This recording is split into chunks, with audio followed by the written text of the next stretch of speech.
Marie-Thérèse est née en 14. Et quand elle est décédée, ils ont changé de barque, justement, ils l'ont appelée Marie-Thérèse. De barque de barquier, ça c'est une vraie barque de barquier. Hein. Il y en a eu d'autres, mais enfin, qui restent, c'est le seul qui reste, quoi. Les autres ont complètement disparu, été démolis.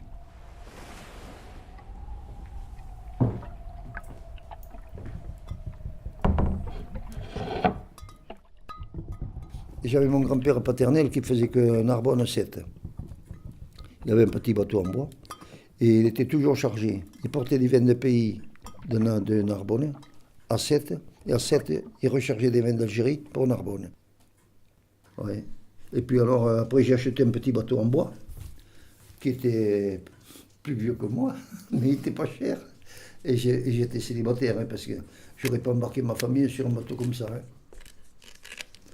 Juste, j'ai fait avec mes petits moyens. Et puis après, on a fait faire celui-là tout neuf, en 1966. J'ai sorti celui-là.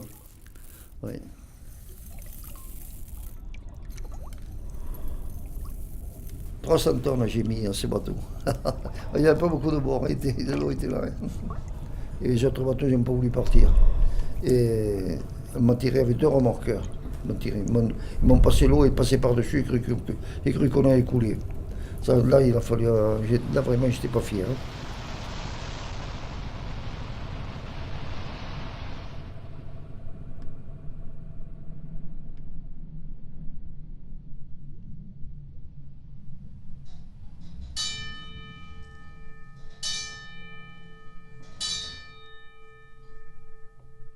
Et c'est pas rapide, même avec le moteur. Hein.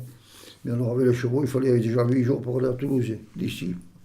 C'était impossible, on ne pouvait pas gagner la vie avec ça.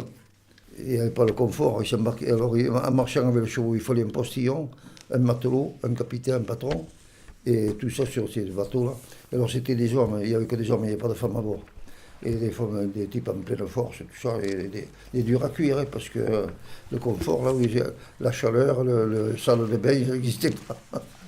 Et alors, autrefois, nous, on travaillait 13 heures par jour, hein, aux écluses. Moi, j'étais passionné par mon métier, moi. Ça me plaisait.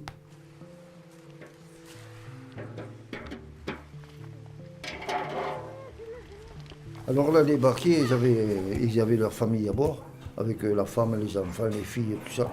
Et alors les filles, hein, ils faisaient attention de les surveiller, parce qu'avec ces cocos, là, c'était des drôles de pirates.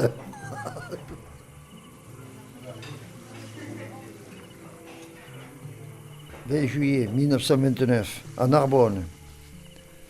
Là, il n'y a pas la mer est pas loin, mais c'est pas la mer. Voilà. Et puis, je me suis embarqué sur la barque de mes parents. Il n'y a eu qu'à traverser la rue parce que la barque de mon père était amarrée en face de la maison de mon grand-père. Et puis après, je suis allé à l'école à Toulouse, j'avais 7 ans. Et je n'ai pas pu y rester parce que je ne mangeais pas ni rien, je l'ai connu. Alors ma mère m'a embarqué et c'est elle qui m'a appris à lire et à écrire.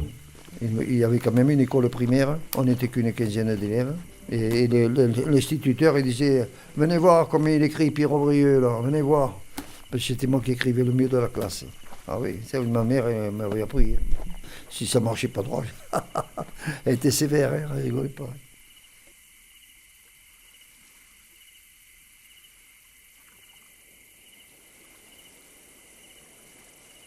Je ne suis pas un orateur, moi, pour vous raconter ma vie. Hein. Je ne sais pas que ma vie, c'était ma vie, ça, moi. Je ne savais pas faire autre chose. Des fois, je n'ai pas pu m'en séparer. Je suis resté là toute ma vie. Hein. Même s'il y en a qui ont trouvé des jobs qu'ils ont gagné peut-être plus qu'avec le bateau, moi, je suis resté là jusqu'à la fin. Et quand j'ai quitté mon bateau, j'en avais gros sur la patate.